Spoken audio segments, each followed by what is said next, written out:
نور المنازل محمد يا من خلق من نور ربي يا من سمي قبل يولد اللهم صل وسلم وبارك عليه وعلى آله.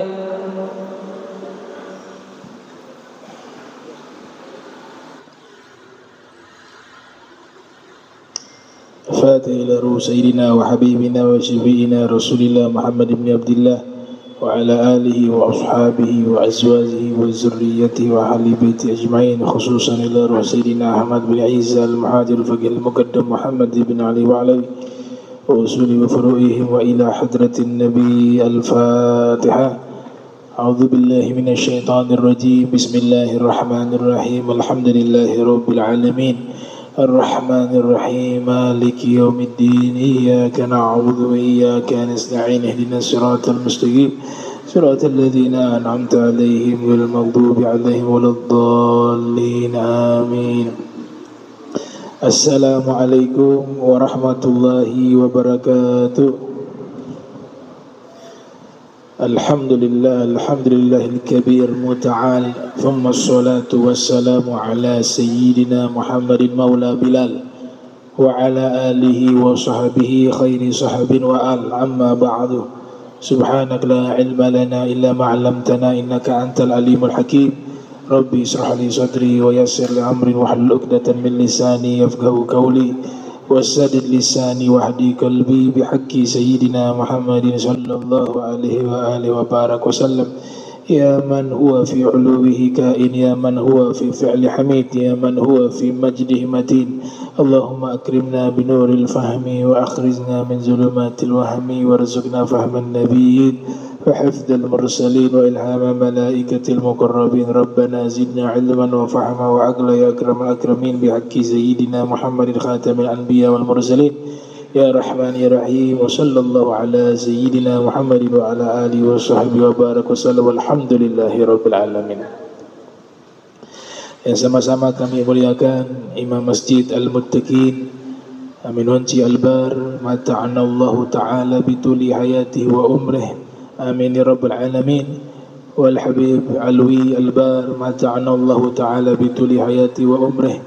Wa seluruh pengurus Masjid Al-Muttaqin yang insyaAllah dirahmati Allah Ta'ala, wa para asatiz Al-Ustaz Jamal, Ustaz Syarif, wal Habib Taufiq, wa jami'ul hadirin wal hadirat yang insyaAllah dirahmati Allah Subhanahu wa Ta'ala.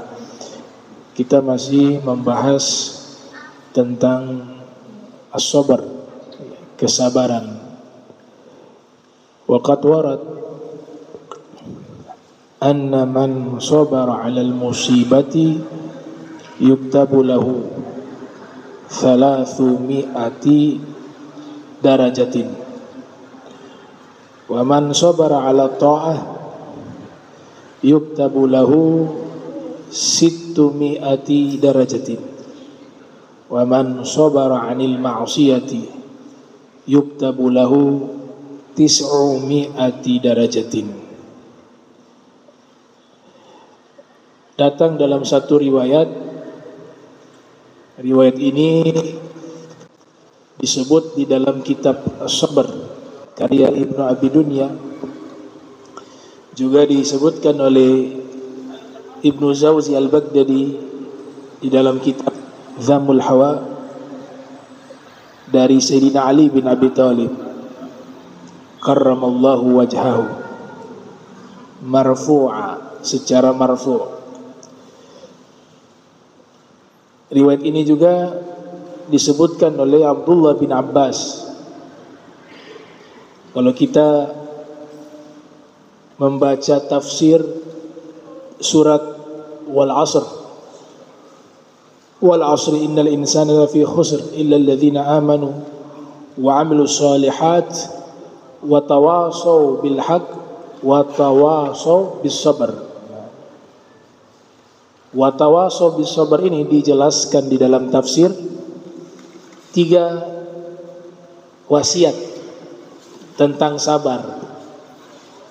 Jadi sabar itu di dalam ayat watawasaw bisabr,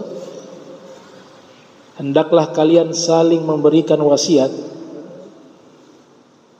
dengan sabar, artinya memberikan wasiat terkait masalah sabar. Di situ ada tiga kesabaran. Wasiat pertama, sabar di dalam ketaatan. Wasiat kedua, sabar menjauhi maksiat. Wasiat ketiga, sabar menghadapi ujian dan masalah. Al-Imam Ali mengatakan, anna man sabara 'alal musibah, siapa orang, ya sesungguhnya siapa yang bersabar ketika ditimpa musibah, yuktabu lahu 300 darajah, dicatat baginya 300 derajat. Yang dimaksud 300 derajat fil akhirah, di akhirat. Wa man sabara 'ala ta'ah, dan siapa yang bersabar di dalam melaksanakan ketaatannya kepada Allah Subhanahu wa taala, yuktabu lahu 600 darajatin, dicatat baginya 600 derajat. Kalau yang tadi berapa? 300. Jadi sabar terhadap musibah dicatat 300 derajat. Sabar di dalam melaksanakan ketaatan dicatat 600 derajat. Berarti lebih tinggi. Sabar di dalam taat lebih tinggi dari sabar dalam menghadapi musibah. Wa man sabara 'anil ma'asiyah, dan siapa yang bersabar untuk menjauhi dirinya dari maksiat, yuktabu lahu 900 darajatin, dicatat baginya 900 derajat. Ini lebih tinggi lagi, karena lebih sulit.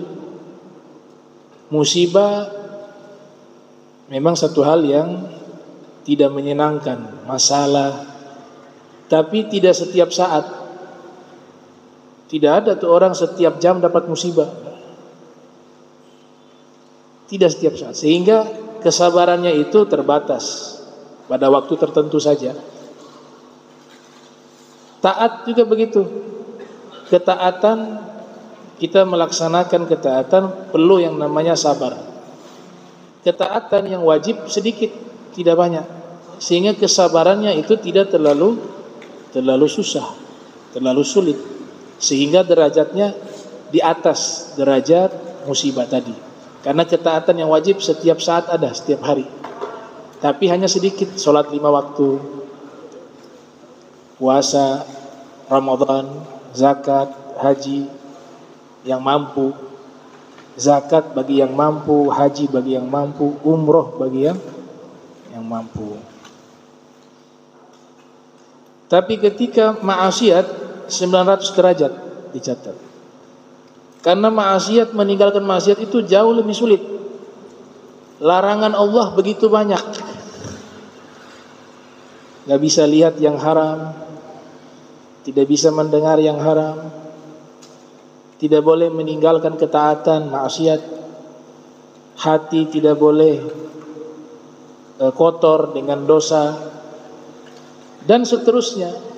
Maka larangan yang begitu banyak, dia butuh kesabaran yang luar biasa, perjuangan yang luar biasa, sehingga derajat sabar terhadap meninggalkan maksiat lebih tinggi daripada ketaatan, karena lebih sulit. Sholat 5 waktu banyak yang mampu lakukan, tapi di hari itu menjauhi maksiat belum tentu lolos. Jarang zaman sekarang nonton, tidak ada niat nonton yang tidak baik di televisi. Tapi ketika ada perempuan membuka aurat, dia tutup mata, waktu itu langka orang model begini. Yang ada dinikmati. Padahal layar kaca itu sama dengan melihat secara langsung. Tapi kalau ada orang yang menutup mata, dia sudah sabar menahan hawa nafsunya, bernilai pahala, dan Allah ganti keimanan itu akan terasa manis. Man taraka syai'an lillah, atau man taraka ma'siyah makhafatan lillah, abdalallah lahu halawatal iman fi qalbihi, atau kama qala Rasul sallallahu alaihi wasallam. Siapa yang meninggalkan maksiat karena takut kepada Allah, maka Allah akan ganti di dalam hatinya itu manisnya rasa iman. Di handphone juga begitu. Jadi menutup mata itu amalan orang beriman. Menutup mata dari melihat yang haram. Cuma jangan disalahpahami. Kalau lagi jalan jangan tutup mata. Itu maknanya menjaga pandangan. Kalau memang kita tidak mau melihat yang haram, maka caranya itu walaupun tanpa menutup mata bisa kita hindari. Tapi kalau mau, tetap akan bisa lihat. Qul lil mu'minin yaghuddu min absarihim wa yahfazu furujahum.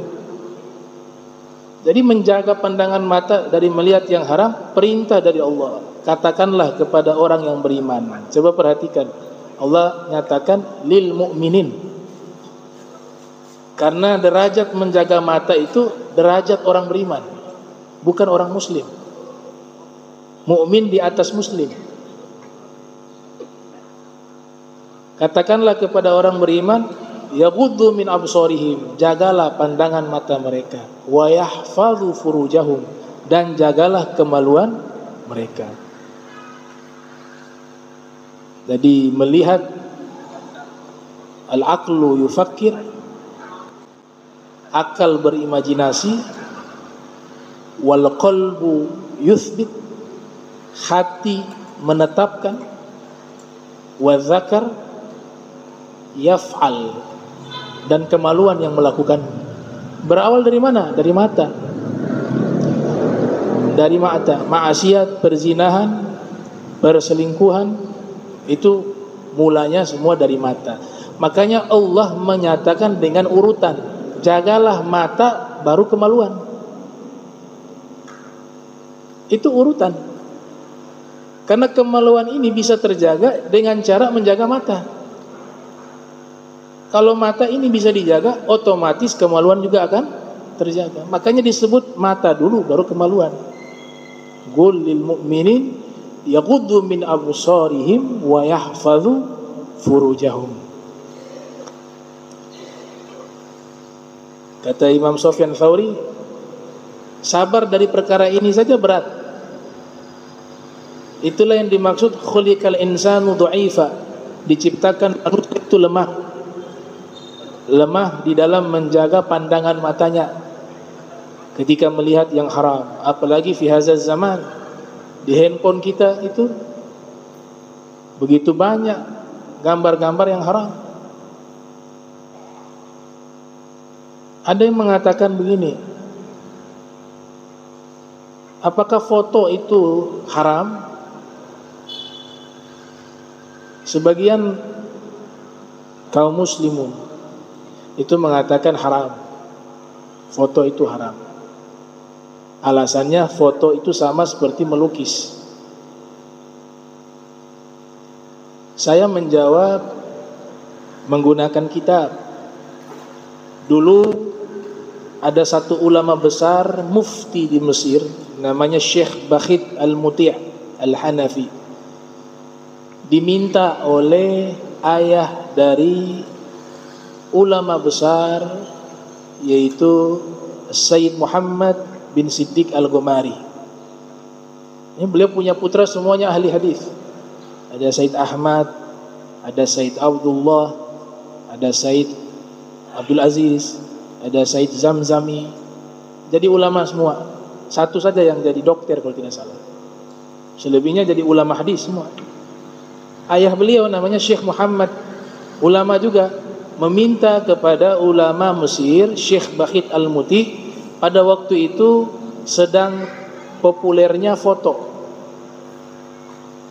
Tolong kau jelaskan hukum foto. Bagaimana sih hukumnya dalam pandangan Islam? Karena ini satu masalah yang baru. Di zaman Nabi tentu tidak ada. Di zaman ulama salaf tidak ada. Foto itu baru ditemukan di abad-abad kita belakangan, mutakhirin. Dijelaskan di situ pakai ayat Al-Qur'an, pakai hadis. Yang luar biasa, saya ketika membaca kitab tersebut, beliau mengatakan foto itu sudah ada isyarat di dalam Al-Qur'an. Ada ayat yang menerangkan hukum fotografi. Bahkan cara menangkap cahaya kemudian dipindahkan ke media itu diterangkan dalam Al-Qur'an. Luar biasa. Kesimpulannya di kitab itu, judul saya masih ingat, Al-Jawabus Syafi fi ibahati taswir fotografi. Judul kitabnya membahas tentang hukum fotografi.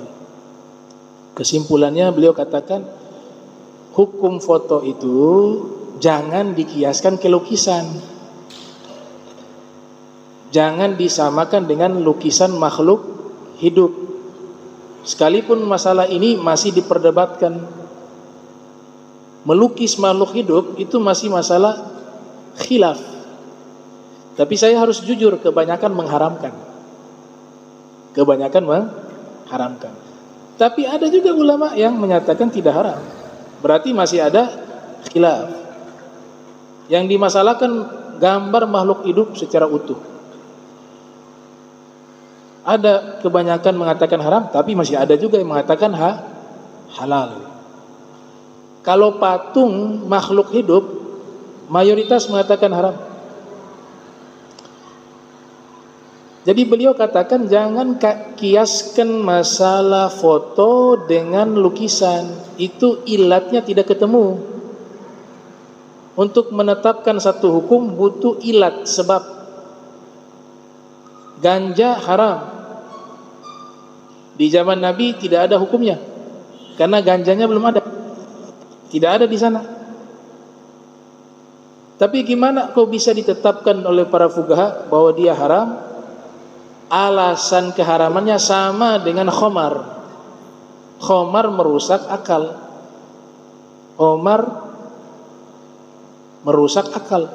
Maka ganja juga merusak akal. Berarti ilatnya sama, maka statusnya haram. Foto dengan lukisan ilatnya tidak nyambung, kata beliau. Gak bisa menganalogikan, mengkiaskan hukum foto kepada hukum melukis. Kalau mau dikiaskan, harusnya hukum foto itu dikiaskan kepada hukum bercermin. Paham? Kalau bercermin baru cocok. Kenapa demikian? Karena foto itu bukan mengadakan satu gambar, tapi memindahkan. Sekali lagi, foto itu bukan menciptakan satu gambar, tapi hanya memindahkan gambar. Layaknya cermin, kita bercermin itu, di cermin itu bukan menciptakan gambar, tapi hanya memindahkan wujud kita ke media yang namanya cermin. Berarti bukan menggambar, tapi memindahkan. Itu penjelasan beliau luar biasa. Ada memang zaman sekarang sekelompok kaum muslimin mengharamkan, tapi yang lucu handphonenya ada kamera, punya televisi juga. Kalau analogi menyamakan foto dengan lukisan itu ilatnya sama, maka akan terjadi kekacauan hukum. Contoh, kalau video mereka halal, video. Kayaknya televisinya kan ada tuh. Televisi ini ya. Tapi foto haram. Ini kacau hukumnya. Seandainya ada gangguan, ustadznya berceramah, kemudian gangguan kan dia jadi berhenti, jadi foto. Haram waktu itu. Karena video itu ketika dia di pause, dia berubah menjadi foto. Karena tidak bergerak gambarnya. Berarti waktu itu jadi haram. Nanti di play dia jalan jadi video halal. Belum lagi kamera di handphone. kita foto. Jadi foto itu bukan melukis, memindahkan. Kalau fotonya itu gambar yang tidak baik, yang haram, nah ini kembali ke pembahasan, yaitu kita melihat gambar-gambar yang memang haram secara syar'i, maka di situ haramnya bukan fotonya, tapi gambar yang ada di dalam foto itu. Dan bercermin itu sunnah Rasul. Rasul itu paling senang bercermin, karena beliau rapi, bersih. Bahkan di hadis Nabi katakan, al-mu'minu mir'atul mu'min. Orang beriman cerminan orang beriman yang lain. Cerminan orang beriman yang lain. Ini masalah foto. Soalnya ada yang nanya ke saya hukum foto. Ya, saya bilang lucu kalau foto itu haram. Tiap hari nonton televisi haram dong. Pegang handphone nonton itu YouTube haram. Karena itu foto. Foto yang bergerak. Kalau mengatakan enggak, yang rekaman itu halal, fotonya yang haram, berarti ketika engkau pause haram. Jadi foto. Kau play jadi video halal. Berarti kacau hukumnya, karena mengkiaskan salah tempat. Kiasnya kepada lukisan, padahal harusnya mengkiasnya kepada cermin. Foto itu sama cermin sama, memindahkan wujud kita ke media.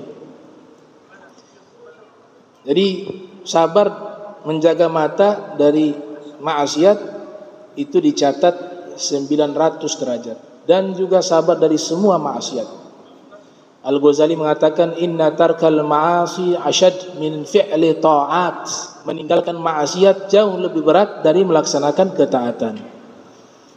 Tapi kalau orang yang mampu melakukan ini disebut as-siddiqun. Dia masuk ke wilayah apa? As-siddiqun. Orang yang jujur imannya kepada Allah. Tinggi derajatnya. Ya ayyuhalladzina amanu taqullaha wa kunu ma'as shadiqin. Wahai orang beriman, bertakwalah kepada Allah dan jadilah kalian selalu bersama dengan orang-orang yang siddiq.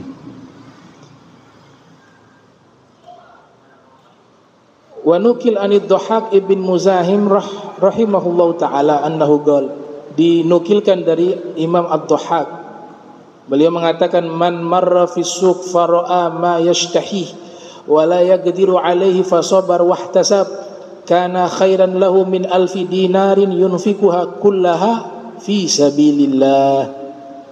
Al-Imam Ad-Dhahhak menyatakan, siapa yang pergi ke pasar lalu dia melihat sesuatu yang dia sangat ingin akan sesuatu tersebut, tapi tidak mampu, mungkin tidak punya uang, tidak mampu membelinya, tapi dia sabar, maka itu lebih baik baginya dibanding dia menginfakkan seluruh hartanya 1000 dinar di jalan Allah. 1 dinar 3 juta. Ini 1000 dinar. Jadi kalau ada yang kita inginkan kemudian tidak bisa kita dapati, kita bersabar, di situ ada nilai pahala, ada nilai kebaikan. Saya teringat tahun 2009 kami membaca kitab Nawadir karya Imam Al-Qalyubi kepada salah satu guru kami dan juga murid dari Kiai Haji Maimun Zubair, Allah yarham. Waktu itu kita membaca satu kisah yang unik, di mana kisah ini mengutip firman Allah Ta'ala surat Al-Zalzalah. Surat Al-Zalzalah. Dikisahkan di situ ada satu orang soleh mau meninggal dunia. Dia punya satu keinginan. Kerabatnya ada di sampingnya. Wahai keluargaku, wahai sahabat-sahabatku, ini saya dalam keadaan sudah sekarat. Tidak lama lagi mungkin saya meninggal dunia. Saya punya satu keinginan saja, bisa gak tidak kalian penuhi? Kerabat-kerabatnya mengatakan, apa keinginanmu? Kami akan penuhi. Saya ingin meminum madu. Tolong kalian carikan madu. Saya ingin meminumnya. Itu saja permintaan saya. Hanya sederhana, minta minum madu. Dan madu banyak di situ. Banyak madu. Ketika orang soleh ini mengatakan saya ingin meminum madu, Allah perintahkan malaikat turun ke bumi, khusus di wilayahnya orang soleh tersebut. Perintahnya Allah unik. Wahai malaikat, saya perintahkan dan tugaskan kepadamu, kau cari seluruh madu yang ada di negeri tersebut, di tempat tinggal orang soleh itu, Fulan bin Fulan. Rubah madu semua itu menjadi busuk. Malaikat bingung. Ya Rob, hamba yang soleh punya keinginan itu. Iya, Allah ceritakan, sampaikan ke malaikat, ini hambanya yang baik, yang soleh, ahli ibadah. Saya cinta kepada hamba ini. Dia punya satu keinginan, sebelum meninggal mau minum madu. Terus lantas kenapa perintahkan saya untuk saya busukkan semua madu? Itu yang ada di dalam benak malaikat. Malaikat gak berani lawan perintah Allah. Gak bisa mengatakan, ya Rob kenapa? Malaikat tidak akan seperti itu. Jadi kalau temukan riwayat ada protes malaikat kepada Allah, riwayat palsu. Itu pasti dalam benaknya. Gak bisa dia mengatakan, wala ya'suna rabbahum wa yaf'aluna ma yu'marun. Malaikat taat kepada Allah, tidak pernah bermaksiat. Protes kepada Allah tidak pernah. Baik karena perintah Allah dilaksanakan. Jadi satu kampung di situ yang orang soleh tersebut tinggal, madunya itu dirusak oleh malaikat, semuanya jadi basi. Ini kerabatnya beli jadi basi semua. Akhirnya mereka putus asa, sudah keliling cari madu semuanya basi. Balik menemui orang soleh tersebut mengatakan, ya Fulan, ini mohon maaf, kami keliling, aneh, ada hal aneh terjadi. Kami cari madu, sudah keliling di kampung ini, di kota ini, bahkan di sekitarnya, semuanya yang kami beli madu semuanya basi. Akhirnya hamba soleh ini wafat, keinginannya tidak terpenuhi. Naik malaikat ke langit lagi, malaikat yang ditugaskan. Ada tugas baru lagi.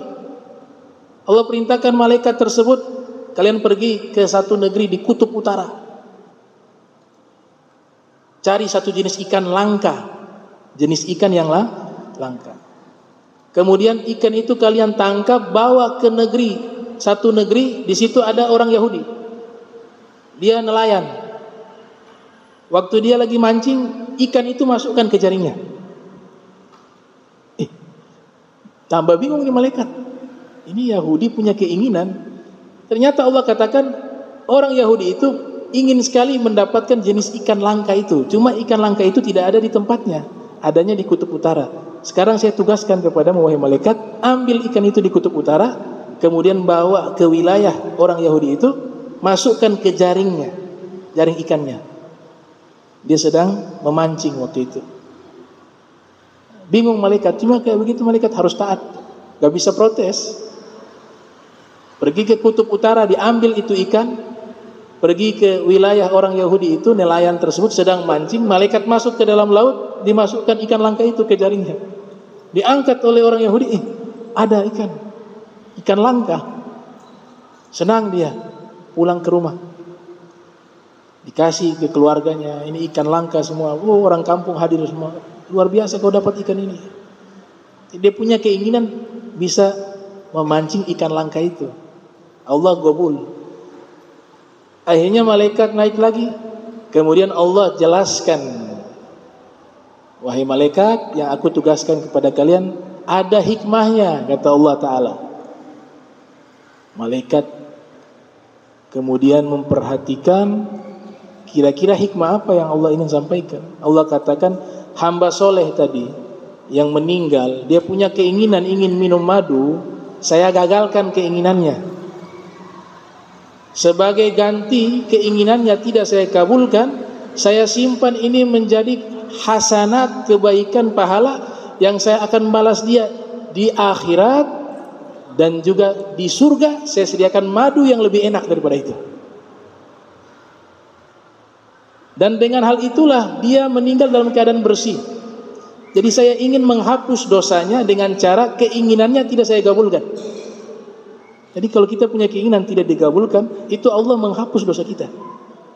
Karena saya cinta kepadanya, saya gagalkan keinginannya agar menjadi penghapus dosa baginya, dan dia meninggal dalam keadaan suci bersih, dan nanti di surga saya akan ganti dengan madu yang lebih enak, lebih nikmat dari madu yang ada di dunia.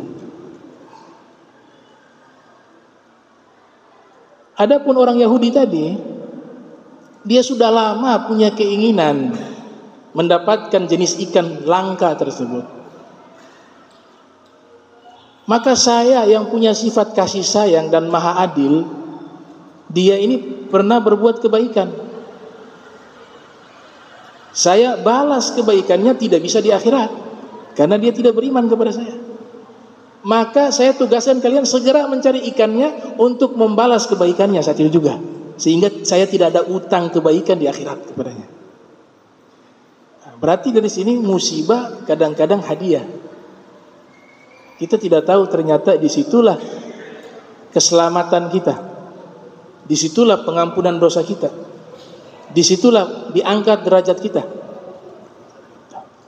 Oleh sebab itu dikatakan oleh Al-Habib Abdullah Haddad, wa fawwid luh umurak wahsin fi zunun, serahkan semua urusanmu kepada Allah dan berprasangka baiklah kepadanya dalam segala keadaan. Kemudian diceritakan di sini riwayat dari Abi Sulaiman Ad-Darani menyatakan, tanaffusu faqirin duna syahwah la yaqdir 'alaiha afdal min ibadati ghani'i alfi 'am. Menolong seorang fakir yang susah, orang fakir miskin yang susah ditolong, kita menolongnya. Kata beliau, itu pahalanya lebih afdal dari ibadah selama 1000 tahun. Al-Fa'am. Ya. Imam Ali bin Abi Thalib alaihi salam itu pernah menyatakan, dosa besar itu hanya bisa diampuni dengan 2 amalan. Itu Sayyidina Ali. Udah, kalau dosa kecil gampang tuh. Artinya jalan untuk tobat sangat banyak. Kita sholat saja sudah terhapus dosa-dosa kecil, lamam. Walaupun bukan artinya kita membeda-bedakan dosa. Para sufi itu menganggap semua dosa itu di hadapan Allah besar, tidak ada yang kecil. La tadzur ilal khati'ah walakin unzur man asaita.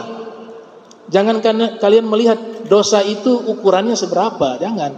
Tapi lihatlah kepada siapa kalian berbuat dosa. Tapi memang dibagi oleh para ulama, ada dosa klasifikasi namanya dosa halus, dosa kecil, dosa besar.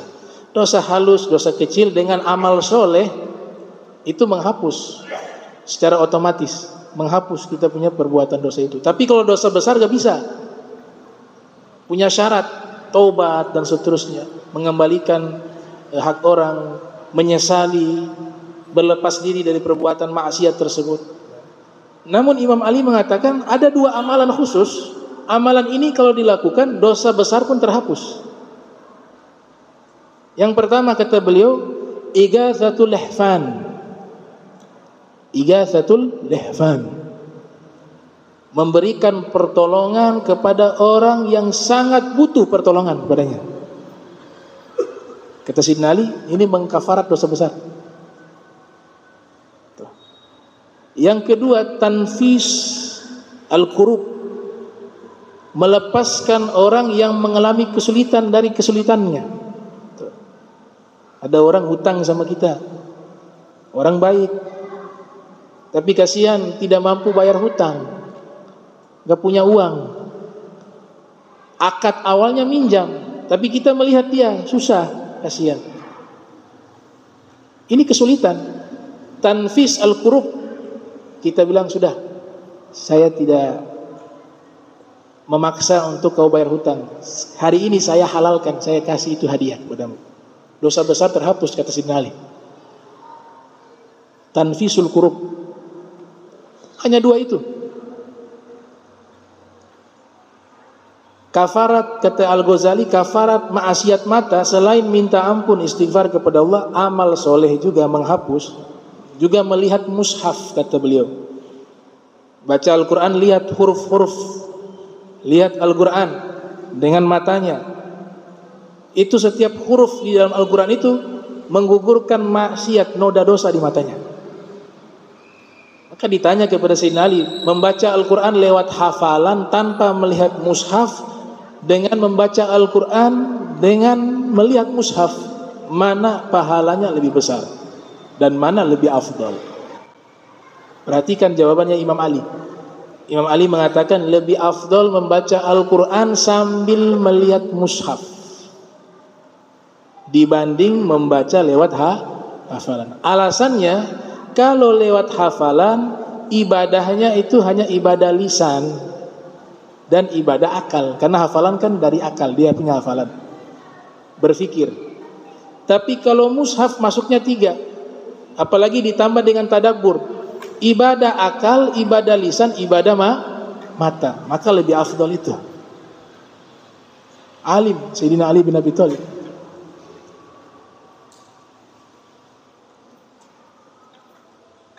Nah, orang yang kena musibah ini, ashabul masaib, punya tempat khusus, Haziratul Quds namanya. Wa jaa anna Musa alaihi salam qala ilahi ayyu manazil jannati ahab ilaik. Nabi Musa pernah mengatakan, wahai Allah, rumah di surga yang paling engkau cintai dan paling mulia rumah apa? Maka berfirman Allah Ta'ala, Haziratul Quds. Rumah itu namanya Haziratul Quds. Qal man yaskunuha. Nabi Musa bertanya, siapa yang tempati rumah itu? Wahai Allah. Qal ashabul masaib. Orang yang hidup di dunia banyak tertimpa musibah dan mereka bersabar. Itu tempatnya. Qala ya Rabb manhum. Kemudian Nabi Musa mengatakan, ya Rabb, ciri-ciri mereka itu seperti apa? Orang yang sabar ketika tertimpa musibah.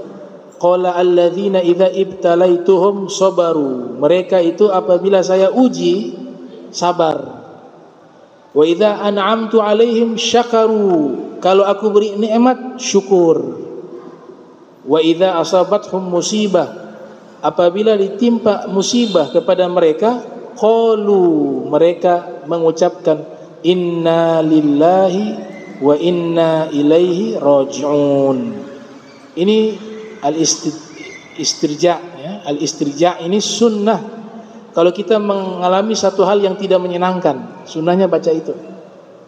Bukan hanya kena masalah besar, tapi semua hal yang tidak menyenangkan, sunnahnya kita membaca kalimat itu, inna lillahi wa inna ilaihi raji'un. Dalam Al-Quran itu kan dinyatakan, idza asabathum musibah qalu inna lillahi wa inna ilaihi raji'un. Dalam hadis juga Nabi katakan, ajaban lil amril mu'min. Saya kagum dengan urusan orang beriman. Al amruhu kulluhu khair. Semua urusan orang beriman baik, tidak ada yang buruk. Idza asabathum musibah sabar. Mereka kalau ditimpa musibah sabar. Dan itu baik baginya. Wa idza asabathum ni'mah atau kama qala Rasulullah sallallahu alaihi wasallam, kalau diberikan nikmat kepada mereka, syakar, bersyukur. Dan itu baik juga bagi mereka. Itu ciri orang beriman.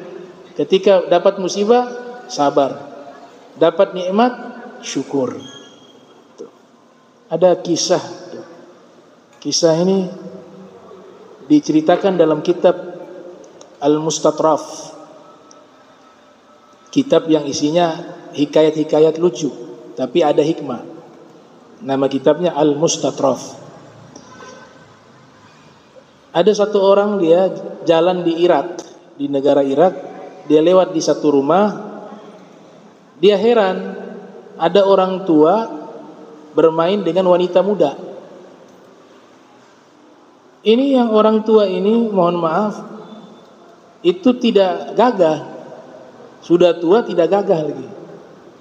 Sedangkan yang perempuan itu masih muda, cantiknya luar biasa. Dia heran, anak kayaknya. Dia berpikir begitu sambil menganalisa. Tapi bercandanya bukan anak dengan bapak ini. Alhasil sudah dia penasaran. Yang bapak ini masuk ke rumah. Tinggallah ini wanita muda yang cantik ini. Di situ ada beberapa orang juga di situ yang duduk bersama wanita cantik itu. Maka rajulun hadza, laki-laki ini dia beranikan diri mau tanya ke wanita itu. Mohon maaf, saya lihat tadi luar biasa, bahagia sekali bercanda kamu dengan yang tadi masuk ke rumah bapak tua itu. Yang saya mau tanya itu siapa? Itu ayah kamu? Bukan. Paman? Bukan. Itu siapa itu? Itu suami saya. Suamimu ya? Mohon maaf nih, ya, jangan marah, saya mau. Kamu tidak salah nih, maksudnya suami kamu sudah tua, tidak gagah, sedangkan kamu masih muda, cantik. Kenapa kau milih suami ya seperti itu? Maka dia katakan, ya saya ingin masuk surga.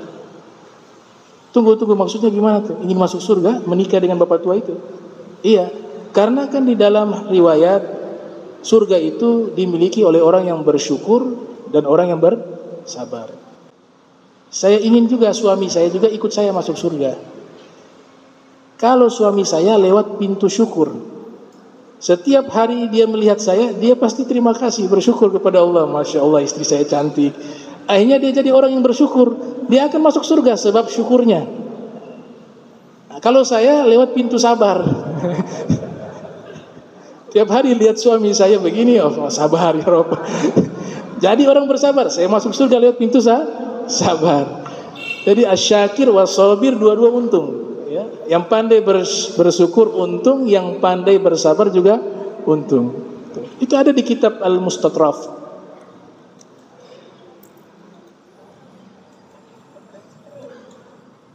Cuma gak semua berhasil ya.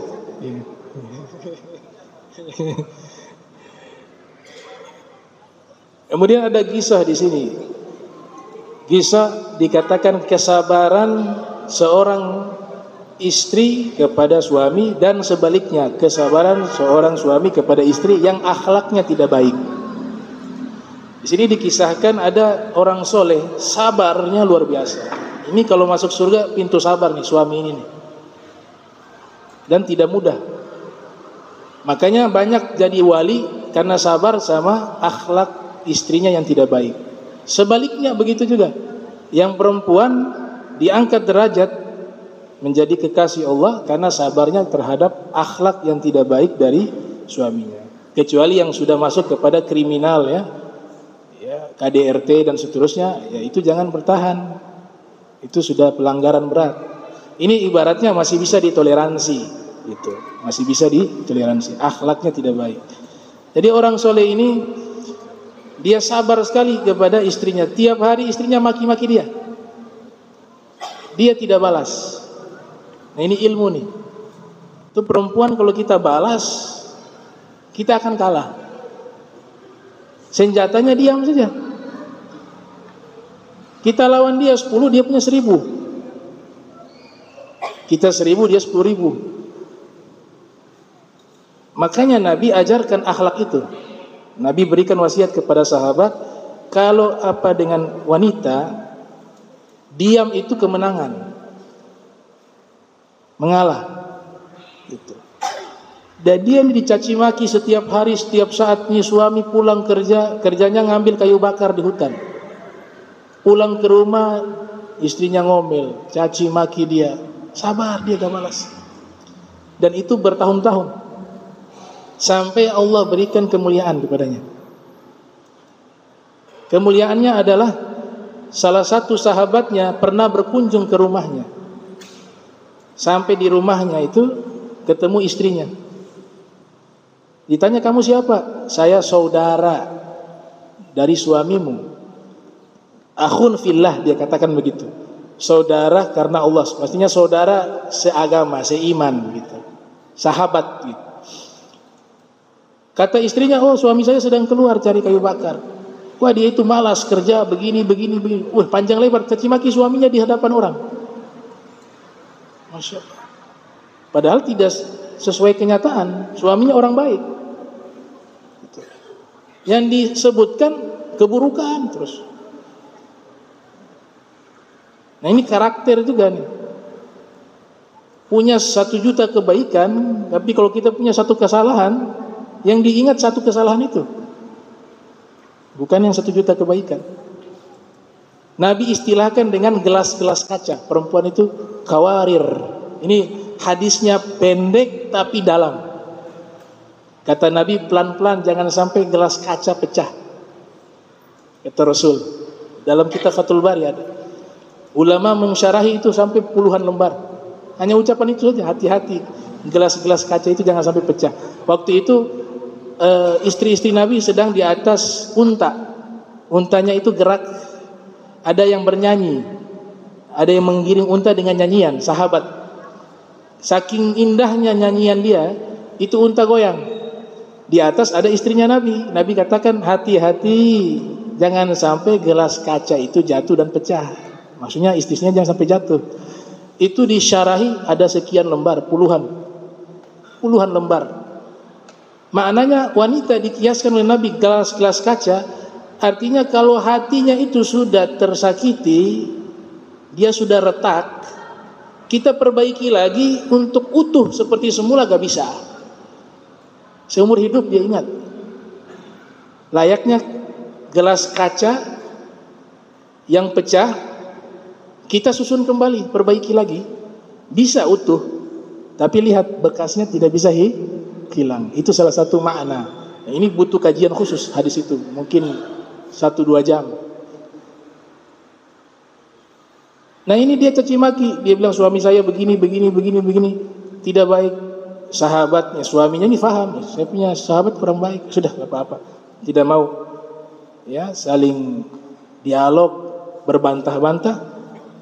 Saya tunggu bisa di depan rumah. Silakan kalau kau tunggu depan rumah. Sebentar lagi biasa dia datang. Subhanallah, suaminya datang itu bawa kayu bakar, naik singa yang pikul kayu bakarnya. Suaminya naik di atas singa. Kaget. Diturunkan itu kayu bakar di atas punggung singa. Setelah itu dia katakan, idhab wa barakallahu fik. Wahai singa, silakan balik lagi ke hutan. Semoga Allah berkahi dirimu. Masuk. Dia takjub, dia katakan luar biasa. Sahabat lihat dia, kawannya sudah ada. Ayo mas, masuk. Ini kau naik singa, sudah itu gampang nanti jelaskan. Sekarang saya mau jamu kamu, masuk ke rumah. Sampai dalam rumah istrinya ngomel-ngomel, caci maki dia sabar diam. Ini sahabatnya heran, luar biasa kesabaran. Ya, tasubbuhu fala yujibuha, caci maki suaminya, fala yujibuha, dia tidak jawab sama sekali. Fa'at'amahu thumma wadda'ahu, dia beri makan sahabatnya tadi yang berkunjung ke rumahnya. Kemudian dia antar. Ini sunnah juga, kalau tamu diantar sampai ke pagar. Jangan langsung masuk. Begitu juga yang ngantar taksi atau ngantar ojek, motor. Jangan kita masuk, tunggu mereka pergi baru kita masuk. Itu akhlaknya Rasul Muhammad SAW. Diantar dia.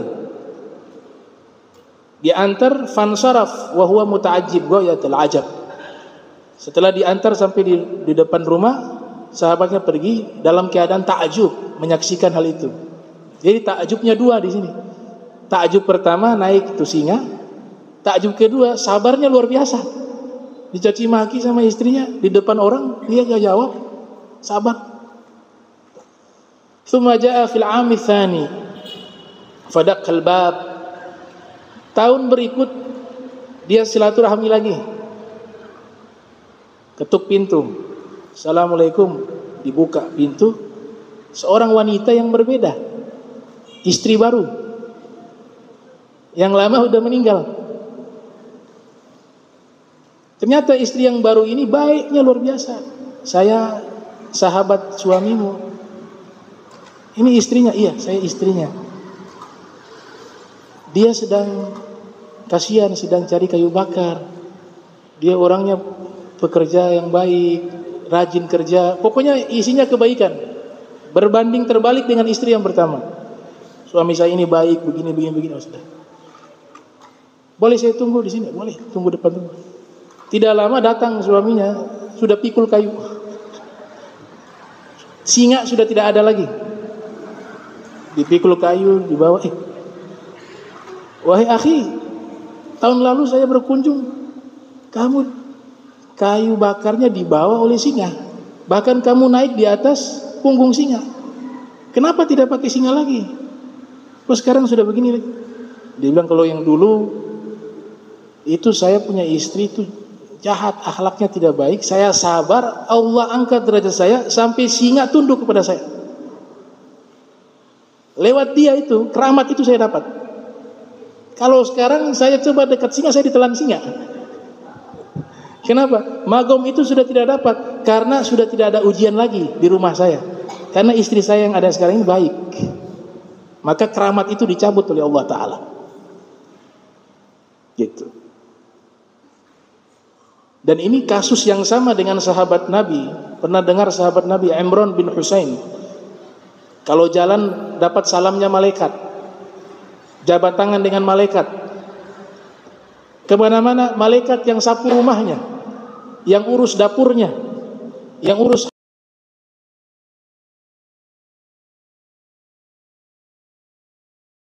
luar biasa. Sebab apa? Punya sakit bawasir, ambeien akut, dia sabar. Satu ketika minta Nabi untuk doa kepada Allah agar disembuhkan. Maka Nabi berdoa untuk disembuhkan.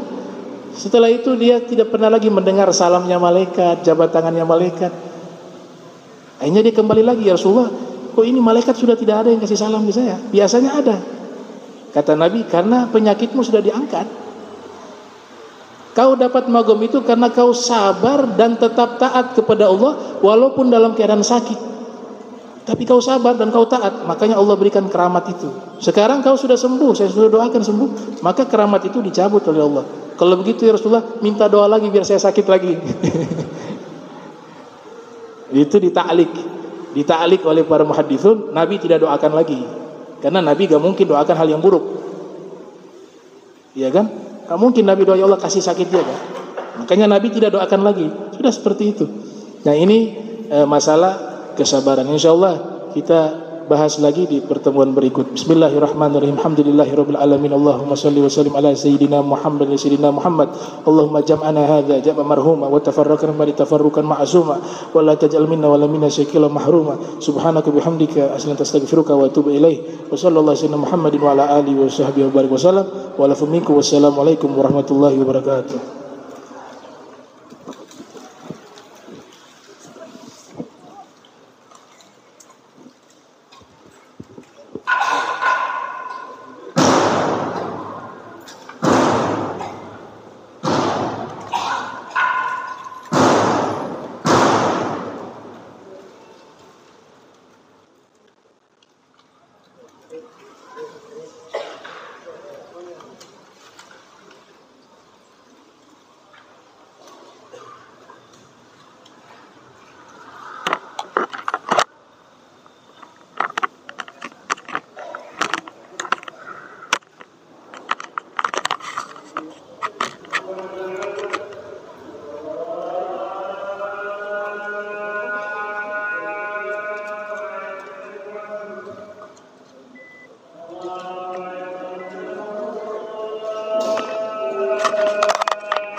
Asyhadu anna Muhammadar Rasulullah.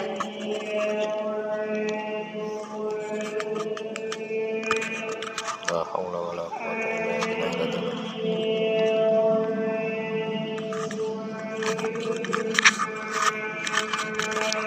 La haula wala quwwata illa billah.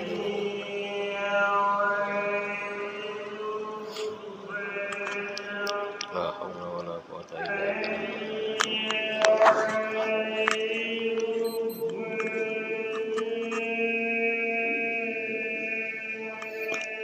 La haula wala quwwata illa billah.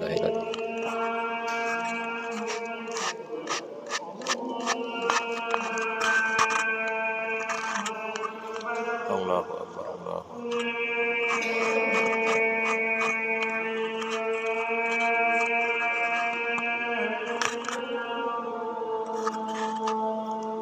La ilaha illallah Muhammadur Rasulullah sallallahu alaihi wa alihi wasallam.